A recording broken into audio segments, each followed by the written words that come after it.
안녕하세요, 일렉트로캠입니다.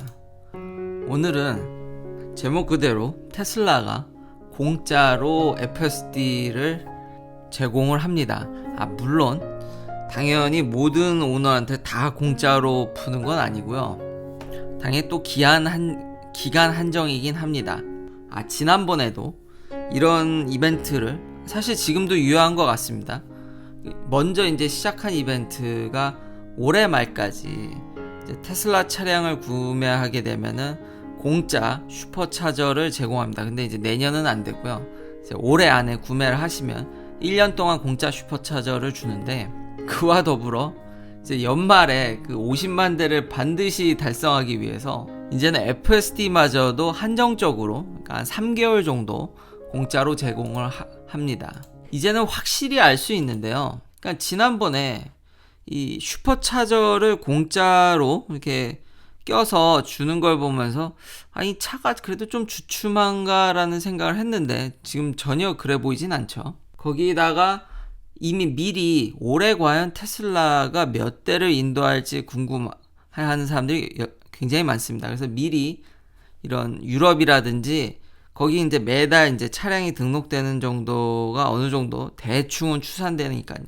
거기 보면 보수적으로 잡아도 한 15만 대에서 잘하면 18만 대, 뭐 이 사이를 예측하시는 분들이 꽤 많습니다. 근데 이미 15만 대만 팔아도, 그러면 이제 50만 대가 좀 안 되죠. 그렇지만 이미 15만 대만 팔아도 저번 분기에 13만 대였거든요. 그러니까 굉장히 역대급으로 레코드를 깨가면서 하고 있는데, 이런 거를 계속 껴서 판다는 얘기는 지금 제 채널에서 계속 얘기하는 내년까지는 이건 누가 봐도 딱히 천재지변이 나지 않는 한 테슬라가 그냥 가는 게 맞는데, 내후년은 솔직히 아직은, 그러니까 여전히 테슬라가 리드하는 건 맞습니다. 이 시장 최대 강자고 여전히 몇 발짝 앞서 있지만, 이게 테슬라가 이참에 이 격차를 확 벌리려는 게 아닌가. 왜냐하면 테슬라의 적은 이런 다른 내연기관 회사들, 그러니까 다른 전기차를 만드는 그런 회사거나 혹은 그 내연기관에서 나오는 전기차가 아니라 진짜로 이제 내연기관 회사를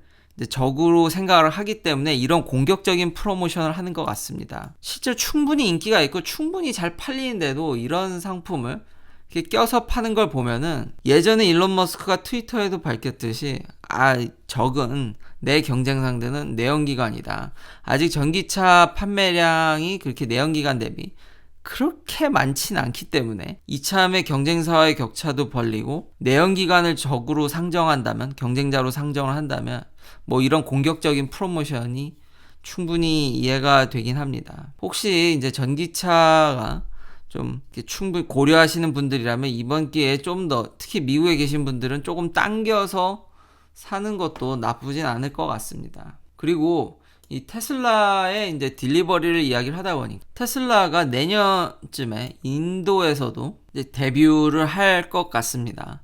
아직 공식적으로 테슬라가 이야기는 하지 않았지만 지금 인도의 정부 기관의 고위 관료로부터 이제 뭐 흘러나온 내용인데, 테슬라가 이제 인도도 공략을 시작할 것 같습니다. 근데 인도에 대해서는 아직 그렇게 뭐 상세한 정보가 나와 있진 않지만, 뭐 전 세계 인구 2위 대국인데다가 재미난 사실은 인도도 2030년쯤에는 이 내연기관을 거의 이제 안 파는 쪽으로 정책이 어느 정도 가다듬어져 있기 때문에 지금 한국, 중국뿐만 아니라 여러 미국 회사들도 여기 지금 인도를 많이 관심을 갖고 있고 인도가 굉장히 급성장하는 모습으로는 보입니다. 왜? 당연히 테슬라가 관심을 안 가질 수가 없고, 이런 시장까지 좀 공략이 성공한다면은 내년에도 이제 딜리버리는 잘 이제 올라갈 예정인데, 그래도 소득 수준을 생각한다면, 그래서 이제 같이 모델 2라고 해야 되나, 이제 배터리 데이 때 이야기를 했던 해치백의 저렴한 차가 굉장히 필요한 시점인 것 같습니다. 그러니까 내년에 이제 베를린 공장이 돌고 뭐 4680 배터리뿐만 아니라 거기서 이제 저렴한 해치백 모델이 어느 정도 완성이 된다면은 역으로 유럽에서 인도로 수출하나요? 아니면 중국에서 수출할 수도 있겠네요. 그러니까 그런 싼 좀 더 저렴한 모델이 이런 인도 시장과 이제 발맞춰서 이제 다 그렇게 그 큰 그림을 지금 일론 머스크가 그리고 있는 게 아닌가. 인도 시장 공략이 성공한다면 내년에 정말 100만 대를 가게 된다면은 그럼 또 내후년도 충분히 테슬라가 리딩하는 모습을 보여줄 것 같습니다. 근데 그거는 이제 내년 가봐야 하는 거죠. 누구도 모릅니다. 단지 제가 계속 말씀드리지만 댓글에서도 정말 좋은 이야기를 해주셨는데, 제가 뭐 딱히 이렇게 폴쉐 타이칸을 까려는 게 아니라 자꾸 그나마 미국 내에서 그나마 판매량이 되는 게 괜찮게 판매되는 차가 폴쉐 타이칸이라서 그랬던 거고, 그렇지만 저뿐만이 아니라 정말 이 구독자가 1000만이 넘는 NKBHD라든지 여러 지금 미국의 유명 전기차 전문가들은 계속 이제 해법을 주는 거죠. 댓글에서 정말 좋게 이제 써주셨듯이 정말 좋은 차를 샀는데 주유소를 별로 못 간다고 생각하시는 게 정말 적절한 비유인 것 같습니다. 그 유명 전문가들도 테슬라의 빌드 퀄리티나 이게 마음에 안 드는 그런 FSD에 대한 좀 약간 과대 포장들, 아직 로보택시나 이런 건 도달하지 못했으니까요. 그런 면들이 싫지만 그럼에도 불구하고 그 사람들도 테슬라를 삽니다. 그러면서 다른 회사들한테 충전소 문제만 해결해주면 난 넘어간다라고 계속 이야기를 하고 있습니다. 근데 그게 지금 해결이 안 되고 있죠.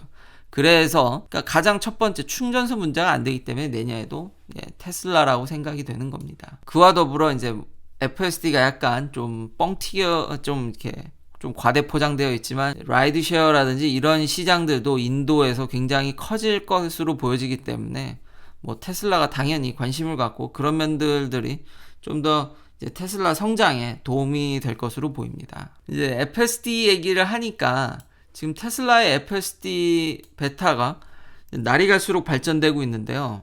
심지어는 이런 지금 영상을 보시면 아무렇지 않게, 그러니까 그전 영상들에서는 이 유턴을 좀 되게 천천히 하거나 제한된 구간 아니면 뭐 좀 많이 헤맸는데, 이제 내비게이션 상에서 길 잘못 들어서 이제 돌아가야 된다 그러면 그냥 여유롭게 그냥 유턴을 그냥 해버리는, 참 대단한데요. 그럼에도 불구하고 지금 많이 계속 발전하고 있음에도 불구하고 지금 사진에는 라이다를 단 이런 테스트 차량들이 좀 보이는데, 이거 사실 이번이 처음이 아니라 그 전에도 몇 번 보인 적이 있습니다. 그래서 캘리포니아에서 이제 익명의 소식통으로 저한테 막 이렇게 사진도 보내주신 분들도 있었는데, 이거 처음은 아닙니다. 그러니까 이제 뭐 테슬라가 라이다를 쓰는 거 아니냐고 이제 이야기하시는 분도 있는데, 문제는 가격이죠. 그때 제가 루미나라든지 여전히 얘기했지만 이게 싸지가 않습니다. 여전히 비쌉니다.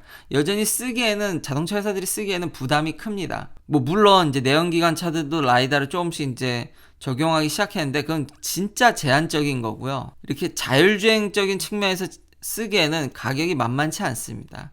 근데 이 테스트 차량을 왜 돌리냐? 라이다만큼 그래도 아직 손쉽게 이렇게 정확도를 알려주는, 거리에 대해서 정확도를 알려주는 장치가 없습니다. 분명히 테슬라는 이 라이다를 이용해서 데이터를 수집한 것과 본인들이 카메라로만 한 것의 데이터를 어느 정도 이제 비교를 해보려는 걸로 저는 생각을 합니다. 지금 카메라로 수도 라이다 같이 쓰고 있는데, 그것과 이제 비교적인 측면, 그러니까 연구적인 측면과 본인들의 이제 데이터 셋이라든지 이런 자율주행 측면을 좀 더 발전시키기 위해서 테스트카를 돌리는 것으로 추정이 되지, 아직까지 이 가격이 너무 비싸기 때문에 쓰기에는 조금 힘듭니다. 마지막으로 이 FSD 베타 얘기가 나와서 빨리 저 좀 줬으면 좋겠는데, 왠지 저번에도 말씀드렸지만 이게 저는 이제 물 건너간 것 같은데, 올해 내년이라도 좀 바뀔 희망하는데, 참 여기에 이제 워낙 돈이 많이 몰리다 보니까 이제 한 가지 다른 회사를 좀 소개시켜 드릴까 하는데, 이 뉴로라고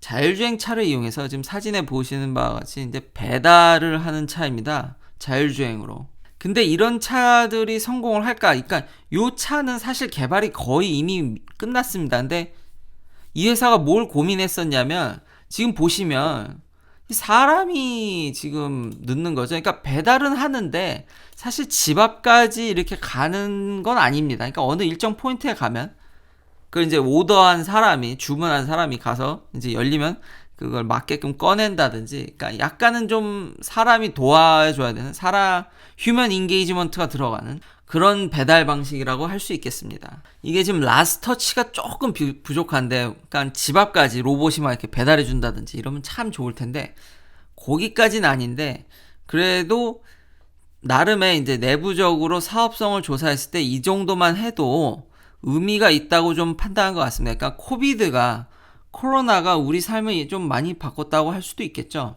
참고로 요즘 부자 동네에서는 우버이츠라든지 이런 도어대쉬 이런 드라이버가 없어서 아무래도 부자 동네에는 이게 좀 한적하고 집들이 크고 이러다 보니까 좀 그 주변에 안 그래도 그런 음식 배달을 해줄 사람들이 적어서 팁이나 이런 보수가 꽤 괜찮다고 해서, 그리고 요즘 그런 코로나로 인해서 그렇지 않은 지역들조차도 많이들 요즘 미국도 예전과 달리 한국처럼 그래도 꽤 주문을 하는 양이 느는 것 같습니다.